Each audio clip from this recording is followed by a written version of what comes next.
Thank you for listening and welcome to the Life Radio Show, a proud member of the SJ Network and Realm of the Mist Entertainment. I'm your host, Don Smith. We welcome back President, Founder, and RN at the Nurses Guild, Kevin Phillips, for another round of healthcare discussion. Along with Nurse Susie, we talk Medicare and veteran care. If you enjoy the show, like and follow the Life 1069 on Facebook and Don Smith Comedy on Twitter, or tune in live on Tuesdays from 7 to 9 p.m. on WWSU 106.9 FM, or you can stream the show live at wwsu1069.org. The brutal presence overwhelms me. The brutal presence overwhelms me. The Life Radio Show is now brought to you in part by the Nurses Guild of Florida, experts in home health care. Go to thenursesguild.com for more information. This podcast is part of the SJ Network. Go to s-j-network.com for more great podcasts and for contact information on publicist Steve Joyner. All right. Hey, welcome back to the Life Radio Show. I'm your host, Don Smith. We are here with part two with Kevin Phillips, President, Founder, and RN with the Nurses Guild of Florida. Welcome back, Kevin. It's great to have you. I'm glad to be here. And, of course, Nurse Susie back in with us as guest co-host. Always a pleasure. Remember, this goes out on audio, too, so we couldn't see all that cuteness of whatever that was. Hi, everybody. Garcia's trying to say hi as well again. He really wants to be on this show, this dog. Little G needs to be our mascot. He does. So we talked a lot about things. We talked about a lot of things a couple days ago when Kevin was on the show, and he wanted to come back so we could talk a little bit more about Medicare and a little bit more about veteran care. So that's definitely two things we want to get into. I also have questions for you, Kevin, as to how your facility is doing a couple things. I'm just curious. I'd like to get your take on that as well. Very good. I'll answer them if I can. But veterans, to me, veterans are very important to me. I'm a Vietnam era vet. I remember my experience of coming home where we were called baby killers and spit on. The country did not appreciate our service at that time. But I also came back. I went into the military a non-drinker, came out with an alcohol problem. Took me 5 years post-discharge to get a hold of that problem and finally stopped drinking. And I think that was a pretty common experience. The stress of reintegration. Many of us self-medicate to handle that stress. And then before we know it, we've got a problem. It's a pretty common experience. I never reached out to the VA because I was able-bodied, I was not wounded, and I wanted to leave those services to those that needed it the most. And I worked in hospitals. It wasn't talked about much then. It wasn't talked about a whole lot then. No, it really wasn't. A lot of you vets the came back. Post-World War II VA. Yeah. Post-World War II VA did pretty good. Yeah. My father was in the Frozen Chosen. He fought in the Korean War, and he would tell me stories of people coming back. Yeah, I mean, as alcoholics and addicted to pain medicine, and these were injections then and powders they would take, and I mean it's terrible. And you know, that stuff wasn't discussed. Mental illness and all in vets or anyone was never discussed then. We didn't have the term PTSD for my generation. No. My father's generation, they called it shell shock. Yeah. Yes. And they were not very kind about it at all.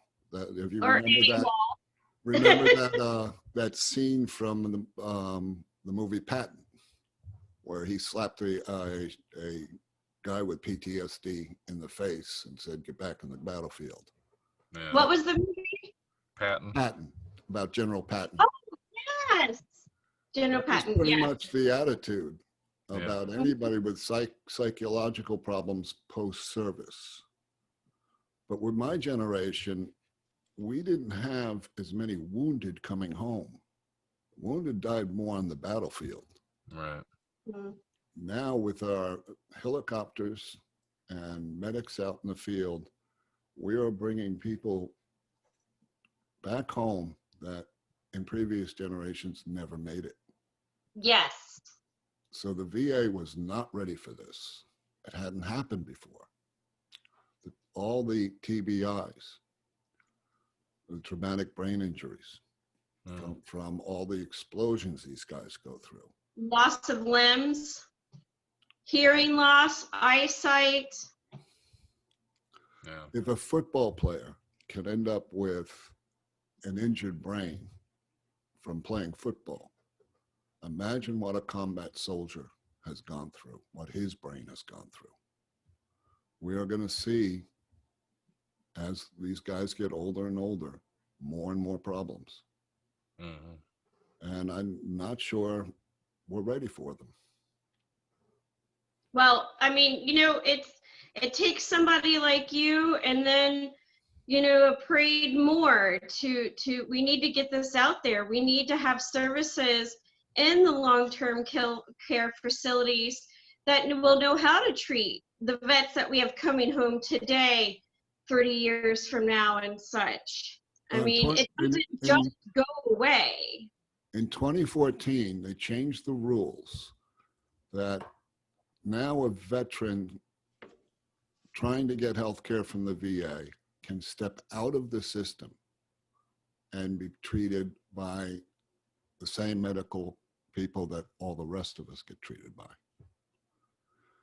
If you look at the finances of it, it would actually be cheaper for the VA to buy each veteran a health insurance policy. It would be 33% cheaper, according to the statistics I read today. Wow. For us to give them health insurance rather than run a VA hospital. Right. The VA hospitals have turned out to be a disaster. They can't keep them staffed. And when they do staff them, how do I say this? I have a friend who was a internist, and his practice he just could not get his practice off the ground. For 5 years, he could not get enough patients to make a living. There's reasons for that. Patients not returning after their first encounter with him. He's now a VA doc. He failed out here, so he joined the VA. I don't think the VA is attracting the highest quality medical practitioners because their pay is not as high. So, And it should be the total opposite. you get those that have failed out here. I mean, that goes in the same thing as, the nurses, the teachers. I mean, we need our VA hospitals to be up to date and everything, even including continuation care for PTSD patients. I mean, dementia is such an issue, and in PTSD and associative, disease is also dissociative disease is also huge. And then what's going to happen when they go to the VA is they're going to get all kinds of medications they don't need because they're not being treated, they're not being counseled, and that's a super big deal for me. I agree. I think with a VA patient, the first thing I would do is start weaning them off those drugs. Yes. They give these guys benzodiazepines, which is the meanest withdrawal of any drug out there. Xanax has the worst withdrawal. It's 10 times worse than heroin. And it takes 10 times as long. I mean, but it's just a simple age group though that's getting those these days. I feel like they're really paying attention, to the age group. The elderly can't get those because then they become more combative and more, but you're right. I mean, the addiction is I'm thinking more there. of the Iraqi and Afghanistan veterans. They come back, they're having trouble adjusting. Doc says, here, this will calm you down. And they do not warn them that do not get addicted to this because the withdrawal is hell. But we have it so controlled now. I've seen it, and I've seen patients starting on it and either not wanting it. I mean, not as severe as the PTSD, but still, we have things laid in place here in the state of Ohio where they're only allowed to be prescribed it for 3 months at these low doses. I mean, all of our class 2 drugs and up are just totally being monitored. We constantly have to do drug tests to make sure they're not taking anything else. But, I mean, I see where you're going with that though, because, when someone comes home from, being, in the military, irregardless if you were in war, in combat or not, all we know is that you're a veteran and we're going to take care of you. We're going to make you as comfortable as possible.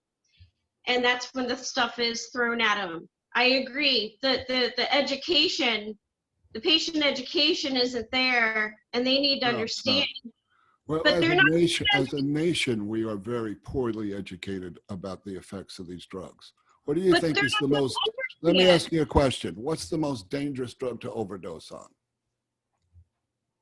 The most dangerous drug to overdose on is alcohol. Tylenol. Really? Tylenol. Tylenol kills your liver. Oh, sure. A Tylenol overdose. I've had a patient who had chronic headaches. He had no medical insurance. I didn't get him until he was disabled. And he kept taking Tylenol. Instead of every 4 hours, he was taking it every hour. He destroyed his liver. A Tylenol overdose, even in a 20-year-old, will destroy the liver. And you can't live with that. I mean, I know that we tell any of our kidney patients no ibuprofen, Tylenol if you are having a pain. But, ibuprofen is another big one. And then when they start mixing these drugs, diclofenac's a huge one that will shut down your liver and kidneys. I'm sorry? I imagine I know that there is quite a few that are mitigated by the liver rather than the kidneys. But Tylenol, luckily opiates are eliminated by the kidneys. I used to be a dialysis nurse, and if the dialysis patient had pain, you gave them 1 Percocet, and it would last until the next time he was dialyzed. Because it's eliminated by the kidneys. I lost Susie's picture. Yeah, she might have dropped. I'm not sure where she went. Sorry. There she is. Oh, okay. You make it back? It was the fly and the gnat that's in my. I got fresh vegetables I have sitting out, and they're still hanging out. So I told my mother. Susie, dust before your eyes can be a symptom of a neurological disorder. I know. I already know this. I'm just. I know what floaters are. No, I'm kidding. But getting veterans the care they need is frustrating. Yeah, because it costs The Nurses money. Guild signed up with the VA to start providing care for veterans 2 years ago, and we're just now being approved. It took us 2 years. Sure, I'm not surprised. I've heard that before. And I imagine once I start taking care of VA patients, it's probably going to take me 2 years to get paid. Yeah.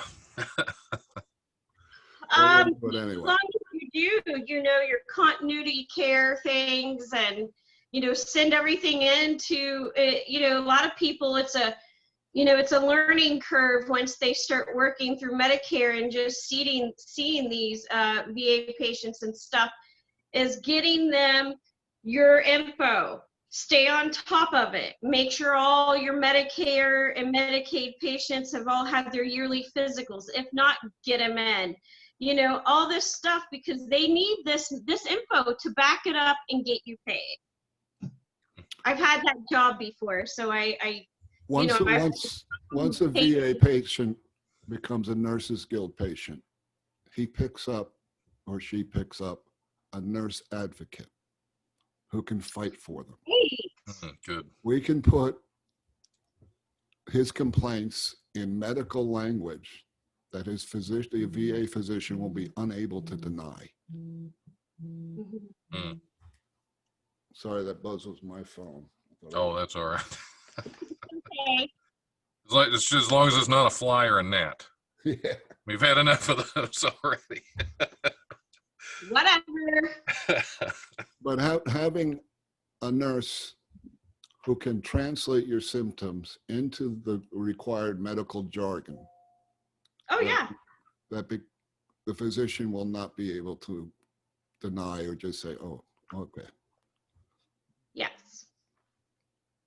That's one of the features, I think, that should help VA patients want to come out of the system.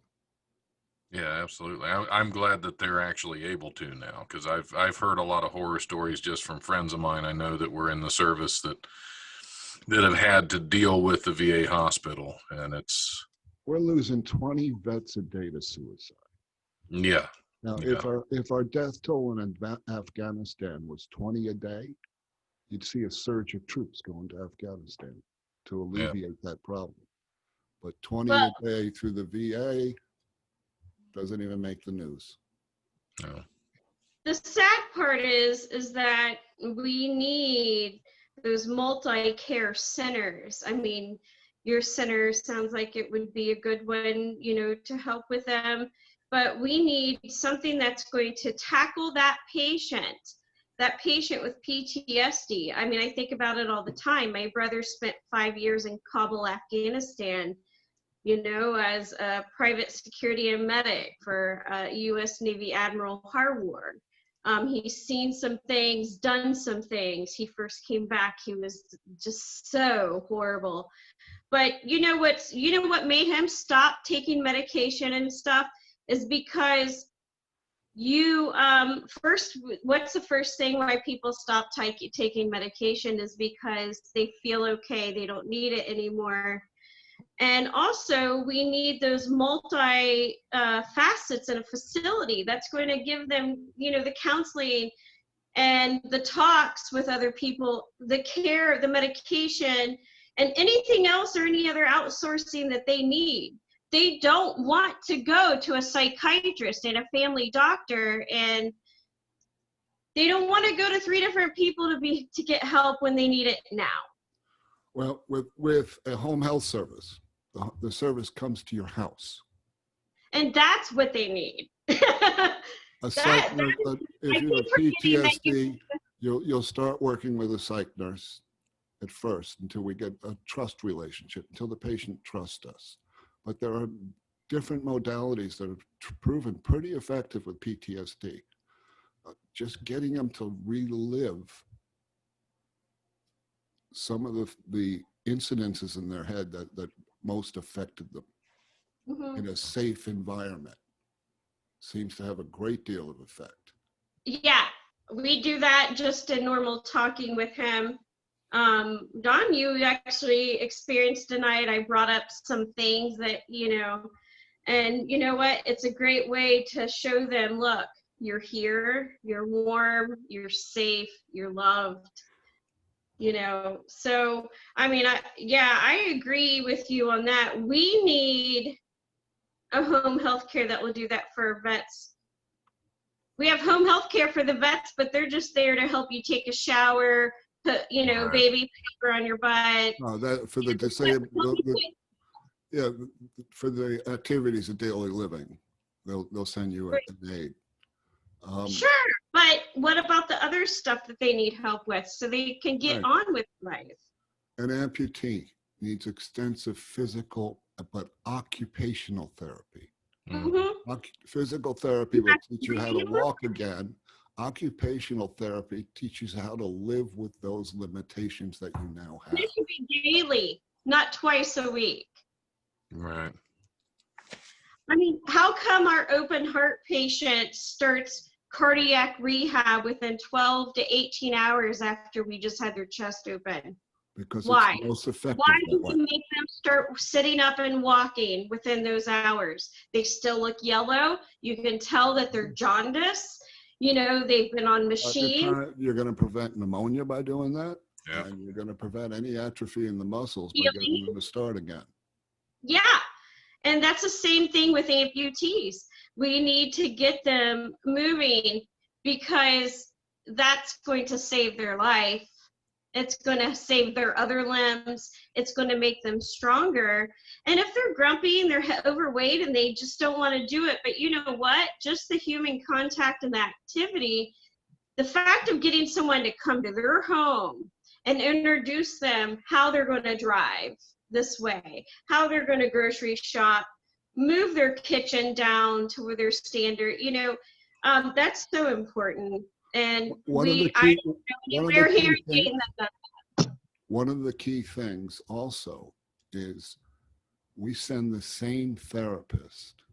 So you have a relationship with that therapist, not a new one every time you go into a That's clinic or exhausting. at a They feel clinic. like nobody's taking them serious. In home health, you get the same one over and over again. You get the same nurse. Mhm. When I have a patient at home and I've gotten to know them, I've had 3 or 4 visits. Just looking at their face, I can tell if something's changed. Yeah. Listening to them walk to the door to answer it, I can hear if their gait has changed. That's because I know the patient. Right. Seeing a different clinician every time you go to a clinic is useless. You're starting over what? every time. You know what? And I experienced that. You know, I'm 45. I've done this for 19 years. I've worked in several different modalities because I love to learn. I have that energy. As Don can vouch for me, I've told him a million times, I'm burned out. You know, I want to be on this end. What we're discussing, I want to be on this end of medicine now. I'm ready to move on. And, but one thing that just keeps me hanging on is that one-on-one contact, the truthfulness that comes from my patients when they want to lie to the doctor, they want You need to become a home health nurse. You'll love it.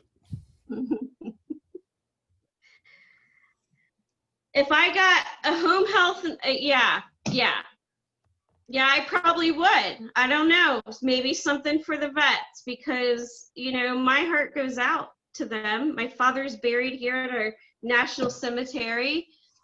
You know, I mean, he's there, and you know, we've lived a military life, and I feel like I should do. You know, my options are open now, so. And I was really surprised to see a statistic that said only 5% of American families have someone in the military or was in the military. Really? Wow. Only 5%. Well, that's because they're not drafting anymore. Yeah. that's true. I mean, if they were drafting, that would be at 80, 75. Who knows? Now everybody knows the loopholes of getting out. But I mean, you know, in my generation, we had the draft lottery, and my lottery number was 21, and the year before they had gotten up to 152. So I joined the Air Force rather than have to be in the Army. I'm trying to avoid going to Vietnam at this point. Right. While I was in basic training, they ended the draft, and I had a 4-year commitment. like, They what? never got to 21. They never got to 21. They ended the draft while I was in basic training. Your parents were happy. Your mama was probably happy. No, my mom was very scared that I went into the military. Yeah. I had a scholarship to Cornell Wow. I could have done, Yeah. but because my draft number was so low, I went in the Air Force. And I'm very glad I did. They made me a medic, and I've found Best medic something around. that was my life's passion. Yep.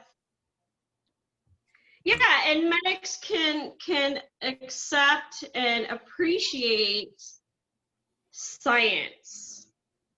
I mean, the stuff the stuff that our medics used, in the early 1920s to now. I mean, again, I talked to you about science and health last time we spoke, and there is just miraculous things that these medics are learning.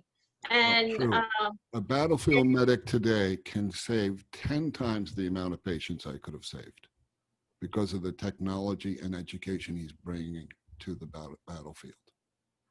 well, not only that, it's the equipment in medicine that they're being educated to use that a lot of ER nurses don't even know about. True. How is that happening? Well, because war is the biggest impetus to advancing care of trauma.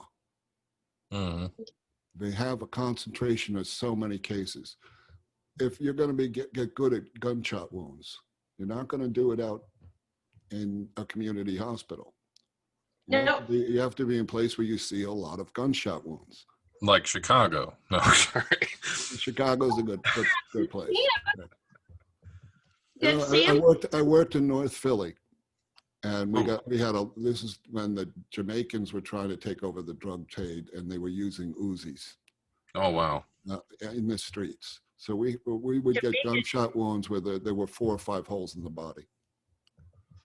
Wow. There was a thing you could Like tell. mafia stuff. You could tell whether a person was shot by a cop or by a drug dealer.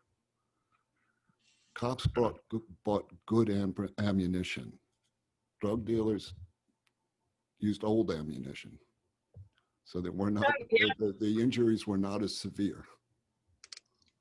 That's a strange observation. And I don't know why I'm telling you that. Oh, that's it's something I never thought about before. If they were cop shot, they usually died. Yeah. Shot by a rival dealer, not so much. Yeah. I had an experience where I was part of a flying hospital, and in the 1973 Israeli war, they flew my unit to Incirlik, Turkey, to set up a field hospital. Turkey. And there, we had no war, so we started taking care of the locals. And we would get stab wounds, lots of stab wounds, but always in the ass.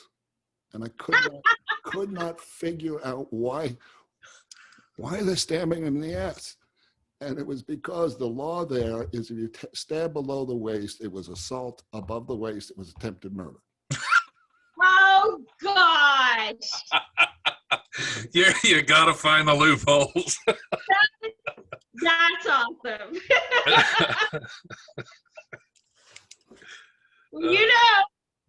They'll try to do whatever they can to get away with something. Oh, that's so funny. We were very perplexed for about 2 weeks till we figured it out. Yep. Who solved the mystery? Did one of them actually tell you that while you were sewing them up? We got a cop stabbed in the ass. Oh, okay.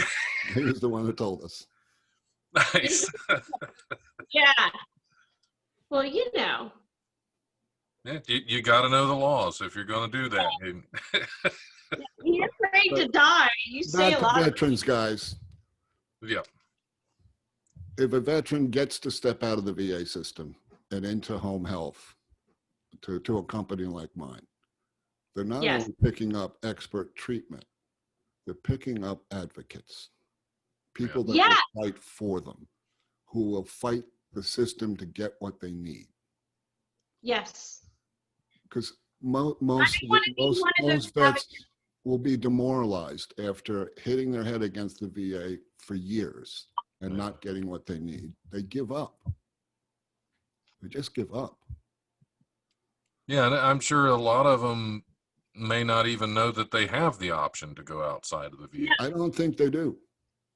Yeah. But they can, if Don't have that this option is the here. regulation. If they try to get an appointment with the VA and the appointment is going to be longer than 30 days from now, they can step out of the system. That's the 2014 law. Well, we need that here, Mr. Phillips. Well, how the law is written and how it's being instituted, going to be two different things. Right. I need Mr. Phillips in Ohio, and let's get together. Let's do this. Let's build something. You know, it takes a village. And you are like, you're passionate about this, and that's all it takes is. You give me a room full of nurses and I can get them passionate about it. Yeah. But then I agree. I can get that for you. I love speaking to nurses. I truly do. I love that you love that because a lot of doctors don't have the time or day. Except you know, it's our old school docs. They have the time because they're used to teaching. True. And, you know, I've spent years and went to school at a teaching hospital at Kettering Medical Center. It's a Seventh-day Adventist, you know, hospital, but it was a teaching hospital. And, you know, I learned everything I know till this day from an elder. I started back when Kettering was, our charge nurses was still wearing the whites, the hats. Yeah. You know, you could only wear white uniforms. I remember the day Luckily, we they started. didn't make me wear one. Yeah. You didn't have There to were wear pants. guys coming into nursing that did away with that nursing hat. Oh. Like Nurse Ratchet. My wife wore one. My wife wore whites and that little hat. All I had was white scrubs, white. And And I bet you're very good at getting blood out of whites, aren't you? I'm very good. I take laundry as a very serious thing, especially whites, and ironing my lab coat jackets and stuff, but I don't wear them anymore. My colors are normally dark. But what I do take pride in is listening and listening to our nurse managers, you know, listening to my nurse supervisor, Judy Cutler. She will always be a part of me. I've learned so much from her about professionalism in front of the docs and how to speak to the docs, get what you want from the docs, stand up for yourself with the docs. I started in my early 20s. And as you can hear my voice now, I just really had a hard time getting them to take me serious. So I had to, you know, the proof was in the pudding. I had to show them how fascinated and educated I was with the heart and the telemetry monitors. I would notice every heart rhythm of one thing. I didn't have to be looking at the monitor, but if I heard that one beat that was off, you know, I'd run you know, it takes a lot of work to prove yourself for those doctors to It takes years to get truly confident as well. I worked teaching hospitals from 75 to 92. And every 3 years or so, I would burn out. I was working a lot of hours. I remember I was burned out of ER. Someone peed in my face, and I just had it. Fluids being I've been peed on a million times. But in your face, now babies do My that. son when he was a baby. Anyway, so I changed specialties, and I seem to change specialties every 3 years. So But think about what all you learned. that's why I liked it, because every new specialty was a whole new stuff to learn. I went to teaching rounds every day. Yeah. I learned so much. And it got to the point where I was better than the residents after about 10 years, I knew the answers and that when they didn't, and it would embarrass yeah. the hell out of the dogs. You were the show off. Only when they didn't answer, I would raise my hand and answer. Yeah. And you know what? The thing is that I started at the bottom of the totem pole. You know, while I was going to school, I was a unit clerk. I wanted to be in it that minute. And so I was a unit clerk secretary. And so I was transcribing orders and recognizing these doctors and stuff. And I ended up officially working with them and taking their orders. So that helped me out a lot, as well as being afloat. I had to start out on the night shift because I had a newborn baby. And so I got to float at so many different places within the hospital. I've, spent months, years in oncology, cardiothoracic, we got med surge. I mean, enough appendicitis, you got it coming out of your ears. I've ortho, and then they finally opened up a bariatric unit. I hated that unit. Bariatric? They were just doing, when bariatric surgery first started coming out, they were just doing them like crazy. And all these people had all these underlying conditions. And a lifetime of malnutrition afterwards. A lifetime, you're correct. And regardless, it's going to, yeah. But that's a whole nother story, but I agree.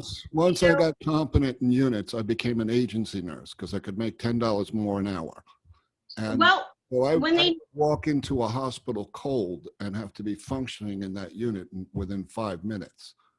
But one year in Philadelphia, I tried to work in every hospital in Philadelphia. There were 50 of them, and I pulled it off.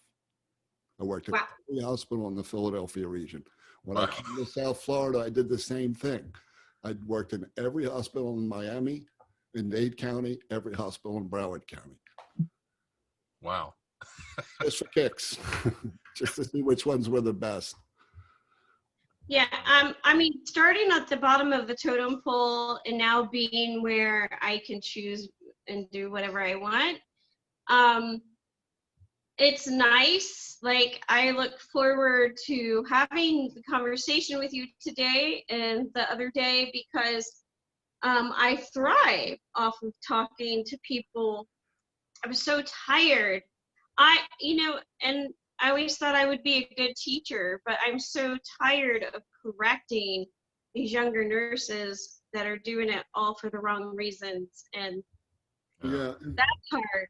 nurses that go to nursing school to have a good job and a good income, I don't like those nurses. Yeah. Nursing comes from the heart. Nurses are born. They're not educated. Codependence for me. I got to take care of people. You have to have empathy and compassion and really, truly be able to put yourself in that bed next to that patient with the same symptoms. Yeah. Like, I'm not even in the nursing field. I'm not even in the nursing field. I can usually recognize the ones that are in it for the right reasons. And I've had my share of arguments from things I've witnessed from the ones that were doing it for the wrong reasons. the ones that do it for money don't tend to keep on learning. Right. Oh my gosh. No, and they don't. And they drive off, in their nice cars. And oh no, I've worked with plenty of nurses that really don't, I don't care. I really don't need to be here. And I'm like, I'm raising a kid on my own, trying to make ends meet 7 days a week. I think that, you have to want it. But what I'm noticing now, though, the self-doubters will work harder on themselves. That's what I'm experiencing right now. And the ones that don't really want to do it, they never follow through. So I think we're getting some better nurses then. What do you think is the highest paid nursing? I think it's going to be the highest paid nursing will have to be oncology. It's actually home health. I have nurses that make $175,000 a year. Wow. What is that? She needs to take a break. All right. We will go ahead and take a little break right here. When we come back, we'll have more with Kevin Phillips, and we'll have more with Nurse Susie. And don't go anywhere. We're on the Life Radio Show. Stick around. Hello, this is Michael Spedden, host of Foul Players Radio. Remember, just because we spell it F-O-W-L doesn't mean it's for the birds. As a matter of fact, every episode features interesting people with fun, fascinating stories about their journeys in the performing arts.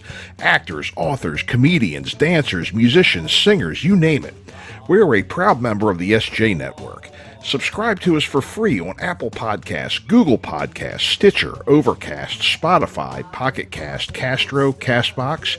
You can find us at https://foulplayersradio.buzzsprout.com. You can follow us on Facebook or on Twitter at FOWL_radio. That's at foul_radio. Give us a listen and give us a 5-star review. Thanks a lot, folks.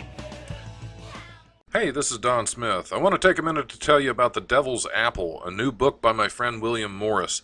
It's the true and brutally honest story about Bill's own battle with addiction. It was written for those struggling to overcome addiction as well as those watching a loved one struggle. In Bill's own words, you work just as hard to be an addict as you do to be clean and sober. You can find The Devil's Apple on Amazon.com, and for a limited time you can get it for free on the Kindle app. You served your country with honor, and now are trying to pry health care from the Veterans Administration. Did you know that Congress recently made changes to allow vets to get care outside of the VA services? The Nurses Guild of Florida is owned and operated by a Vietnam-era vet who knows how difficult it is to return to civilian life. Why not get your home health services from a 5-star Medicare home health agency, the experts at home care, the Nurses Guild? Rather than wait in lines for care, the Nurses Guild will provide care to you in the comfort of your own home. PTSD, IV therapy, wound care, or post-amputation therapy. No matter your diagnosis, we can help. A nurse will be assigned to you, visit you at home to assess your needs, and work directly with you to develop a personalized plan of care.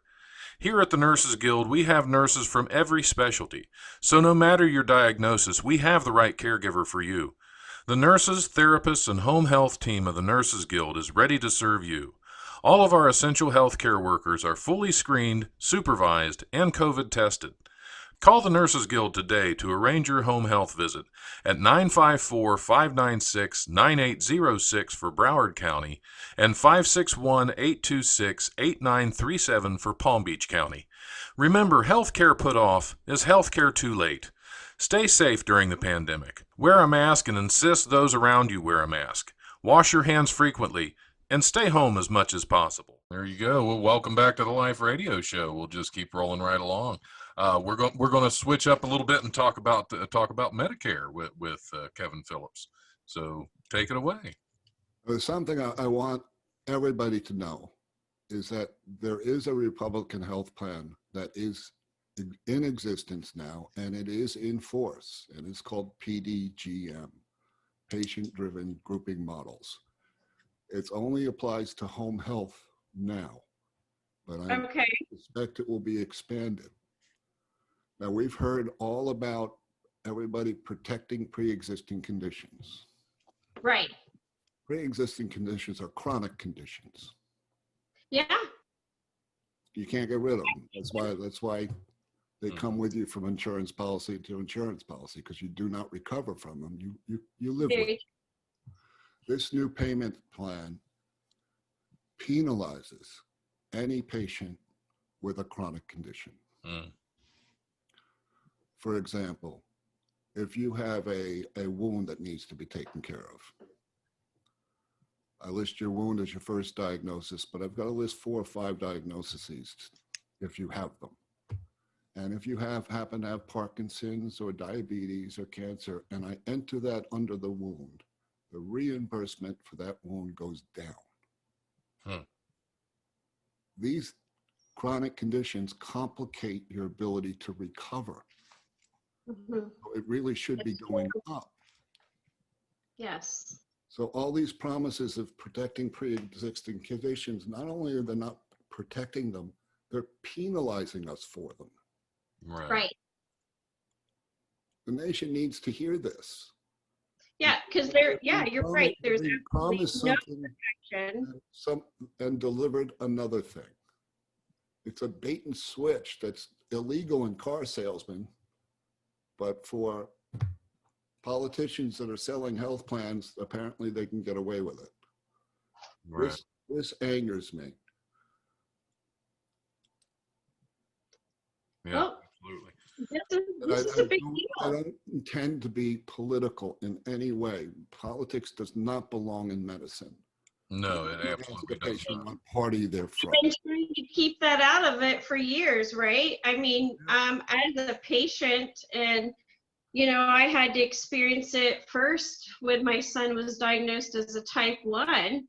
And with my health insurance alone, my child's insulin, his Humalog, that he has to live on because he has no function of his pancreas. It's an autoimmune disease. 10 times what it used to cost. $800. Oh my My God. friend Leslie finds out her chubby Labrador dog that she feeds breakfast, lunch, and dinner from her stove has to be on insulin because he's got diabetes too.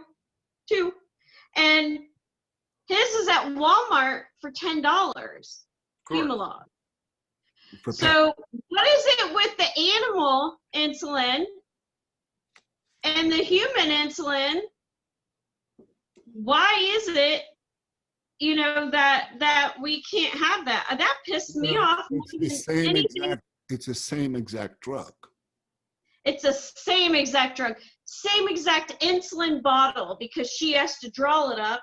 She's not filling her son. Pennies a dose to make. Yeah, here's why that's what it costs for pets, because pets can't vote and pets don't have insurance. When politics and insurance companies get involved, Prices get go out up. of control. Everybody wants a piece of the pie. Yep. But when you're killing people, letting people die, I will be the first one to drive to Mexico. I don't care how I get it. I will drive to Canada. I will do what I can. And my son's 19. He's on his way out the door. But this is his life. This all came from when Congress passed Medicare Part D to pay for drugs. And pharma got them to put a clause in there that they were not allowed to negotiate for lower prices. Mm. Yeah. If the federal government can't negotiate for lower prices, how can we? Right. Ever since they passed that law, drugs have gone up 5 to 10-fold. Yeah. And you want to know something else that's scary? This is how much big pharma is involved here. This is how much politics plays a part in this. So during the coronavirus, the drug trade was shut down because shipments weren't happening, shipping docks, products were sitting on ships and everything else. The government, the police departments, everything you can think of were not happy because they weren't getting that drug trade coming in. And then we've got the real drug trade that we need to have coming in, and they price it insanely. I needed a chemo pill to take for 6 months, Gleevec, for chronic myeloid leukemia. If I refused it, I would be very ill. It was pretty everywhere in my bone marrow. It went from $637 a month with insurance to almost $900, and that's a month that's exactly 30 days. So I've got my son Last year, I paid $42,000 for the in Medicare. prescriptions. $42,000. This was the year before I got Medicare. It's insane. Luckily, I could afford it. Many people cannot afford to live anymore. No. We have diabetics skipping doses, Yes. ending up with ketoacidosis and into a hospital. ultimately costing us more dollars because these patients are spending days in the ICU and they don't have health insurance or they're on Medicaid. So irregardless, Absolutely. we're still paying for it again. We pay a much higher price that way, but the drug company doesn't pay that price. You and I do in our health insurance premiums. Yeah. So I'm a nurse. I want to qualify, for a secondary insurance, and I just can't because I make just enough Yes. to get it, just enough, and like $3.70, enough. My son, we were able to actually get him with BCMH, but it wasn't behavioral. Dayton Children's Hospital got him signed on with Children's with Handicaps, and it's helping my 19-year-old pay for his insulin pump. We really need to change this. I don't because know when they're going to kick him off, but he's got to save that money, and I'm scared to death to spend a dime. that vial of insulin that costs the pharma $1 to make, that they're charging $250 for, who do you think's getting that money? It's going to the high salaries of the people running pharma, but also to their shareholders. Well, the labs are getting nothing. I The imagine. people that are testing and making the drug they're not getting anything. It's getting taken right from under them. Yeah, and a pharma CEO making $100 million a year. Right. Who's worth that kind of money? Yeah. Obviously, a life isn't. We have a broken system where these companies are selling drugs to us for 5 times the price that they sell it in the third world or in Europe. You go to the Bahamas, drugs are cheaper, Mhm. Oh yeah, a lot cheaper. a lot. And it's the same manufacturer. And the penalties that you get when you try to bring it home. Congress has given them the right to rape us Mhm. for drug prices. It's my number one issue with my congressman. My patients can't afford their drugs. Hmm. They can't afford to stay alive. That's really sad. And they also cracked down, Big Pharma also practically shut down the samples that were given to doctors' offices and stuff. Anymore, do you? Yeah, you're right. You can't get the samples anymore. They shut that down. You're not allowed to buy lunch for the doctor that writes for that drug. You're bribing them. You know what? Just drop off the samples. We write for them, but their insurance, it's a daily phone call to talk to patients and have to hear them cry and be upset when they can't get their life-saving drugs. Or even, it's down to incontinent medication and, Yeah, it's self-catheter, self-catheters. They can't get that. It's ridiculous. Yeah, And but this has been talked about for a long time, and I don't know what the big bang has to be to make someone wake up and notice. But I'm willing to take part anytime, and my voice could always be used for this because I have a medical background. I have a son that lives on it. I live on it. My mother. No, we need this. Okay, I'll be quiet. I really agree that this is one of the biggest problems we have in our healthcare, and it's the profit motive. Mhm. This area of human endeavor should not be for profit. We will get the research and development of new drugs just because the scientists the docs that went to school and became research scientists are doing it for the joy of science and for the joy of helping others. They're not Right. doing it for profit. The research docs are not doing that for profit. If you checked you know, if you were to go around and walk around your facility, long-term, you know, nursing home, whatever it may be, and you walked around and said, are you willing to do your job for free for 2 weeks to save these people's lives? Everyone would say yes. Almost. We got our millennials. No, I'm kidding. I'm kidding. They probably listen to the show, but Have you heard of any nurses refusing to take care of COVID patients? You Oh, don't yeah. know about that, but it's risking their very lives and their families' lives, and they're still doing it willingly. This is, day in, day out. we need more of these type of people, Yeah. but we need them in Congress.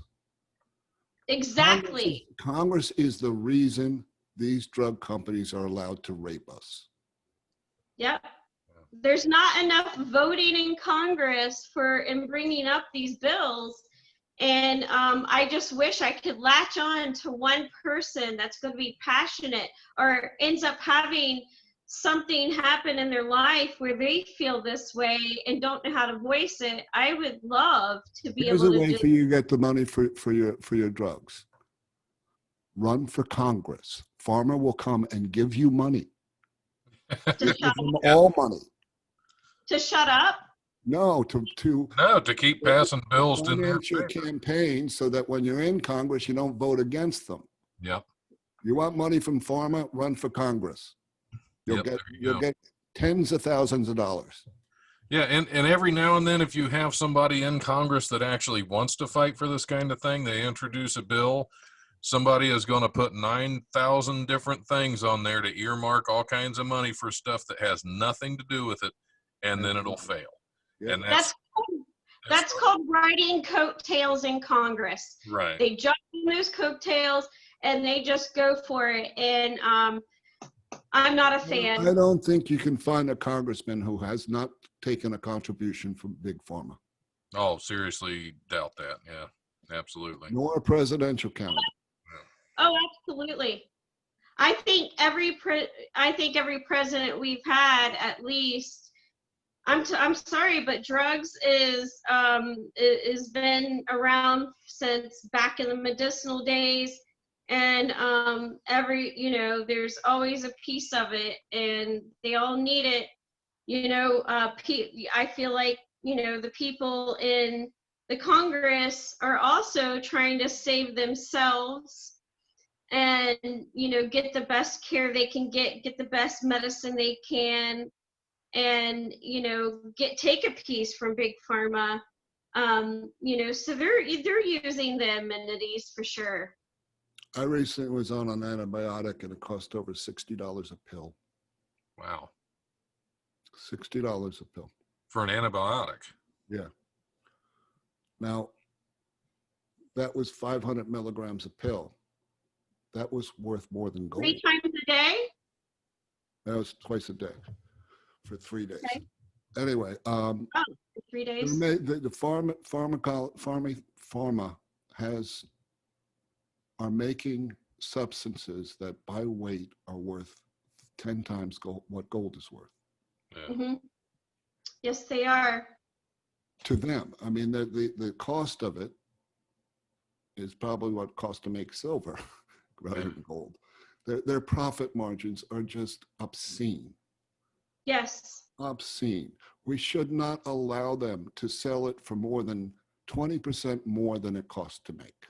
Well, that's why generics always got the hard, the stiff hand and the hard time of Were a getting great effort, but guess who bought all the generic drug manufacturers? Abbott. Big Pharma bought them all. Yep. I know Abbott did a whole bunch of them, and I mean, it's just. It was a nice try, but it failed. Yeah. It did not bring Yeah, up the it price. was. Well, We're not going to get it down till we pass a law. yeah, absolutely. But as much as I hate to say it, we're going to have to wrap up. I'm going to give Mr. Phillips, if you would like a couple minutes just to close us out, remind us again about the Nurses Guild. You have a few minutes to do just that. All right. To everybody who hasn't heard of us, the Nurses Guild is a organization of nurses that was formed to bring more care to the bedside. When we started, about 15 cents on every healthcare benefit dollar was actually getting to the patient in the form of care.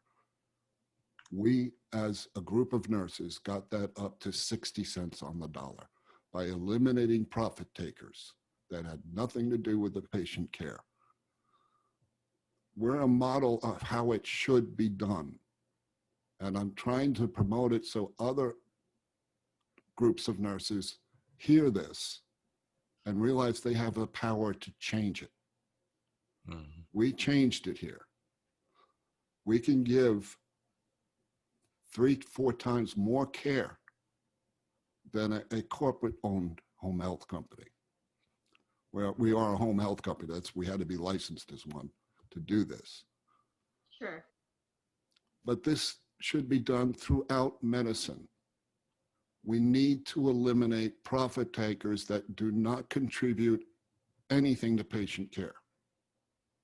I agree. We do that and we can lower the cost of healthcare across the board. We could cut it in half, just removing profit takers. Yeah. That's my message. Well, you're one of a kind, Kevin, and I appreciate you. I hope we get to talk more because you're fun to talk with. Well, I appreciate you being on the show, and I want to thank you for everything that you do and everything you've done in the nursing field and everything with the Nurses Guild. It's a great message. It's a great thing you're doing. And it's been. I'm at retirement. I wish I had more years because the job's really not done. Yeah. You have to pass it on to somebody and make sure it stays running. So, well, thanks again for being on the show. Thank you, Nurse Susie, for being on as well. Thanks for listening to the Life Radio Show. Like I keep telling you guys, if you're going to keep listening, I'm just going to keep making them. And you guys have a great night.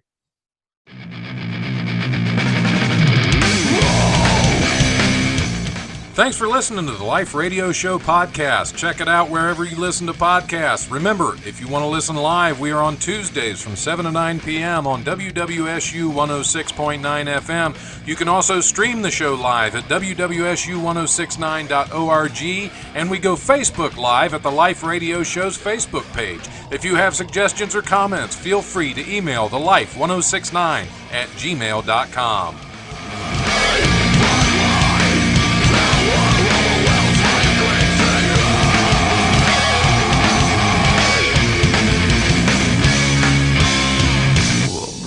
Presence overwhelms me. The brutal presence overwhelms me. Garcia, stop!